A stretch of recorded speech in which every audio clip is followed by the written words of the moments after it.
Assalamualaikum warahmatullahi wabarakatuh. Selamat pagi anak-anak. Bagaimana kabar kalian hari ini? Jumpa lagi dengan Ibu Asmiati. Hari ini kita akan belajar tema 3, peduli terhadap makhluk hidup. Subtema 1, hewan dan tumbuhan di sekitar rumahku. Pembelajaran 3.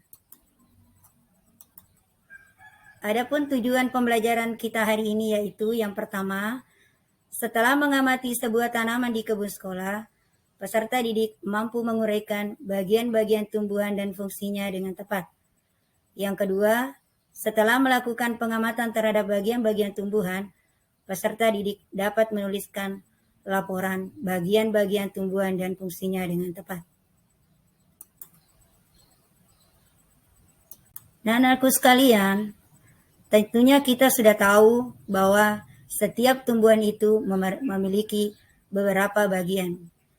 Yang pertama ada akar, yang kedua batang, yang ketiga daun, 4 bunga, dan 5 buah. Masing-masing bagian ini memiliki fungsi masing-masing.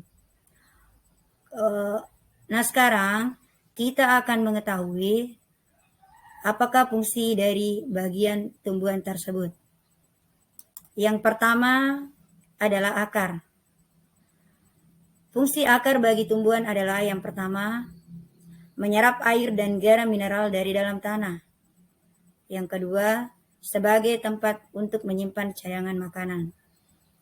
Kemudian bagian tumbuhan yang selanjutnya adalah batang. Fungsi batang bagi tumbuhan adalah yang pertama, sebagai tempat pengangkutan air dan unsur hara. Yang kedua, menyalurkan zat makanan dari daun hasil fotosintesis ke seluruh bagian tumbuhan. Bagian tumbuhan selanjutnya adalah daun. Ya, kita tahu anak-anak bahwa daun itu memiliki beberapa bentuk. Ada yang menjari, ada yang sejajar, ada yang menyirip, dan ada yang melengkung. Nah, fungsi daun bagi tumbuhan itu sendiri adalah yang pertama, sebagai tempat fotosintesis, dan yang kedua, sebagai alat perkembangbiakan vegetatif. Kemudian bagian tumbuhan selanjutnya adalah bunga. Ya, mungkin anak-anakku sudah tahu yang mana itu bunga. Ada bunga lengkap, ada yang tidak lengkap. Kemudian apa fungsi bunga? Ya, yang pertama adalah sebagai alat perkembangbiakan generatif. Yang kedua, untuk menarik perhatian burung, serangga maupun lebah agar hinggap dan melakukan penyerbukan. Dan bagian tumbuhan selanjutnya adalah buah. Mungkin anak-anakku sudah masing-masing punya buah favorit atau buah kesukaan. Nah, apa sih sebenarnya fungsi buah itu? Fungsi buah bagi tumbuhan itu sendiri adalah yang pertama, sebagai tempat menyimpan cadangan makanan. Yang kedua, sebagai tempat melindungi biji. Yaitu adalah fungsi bagian-bagian tumbuhan.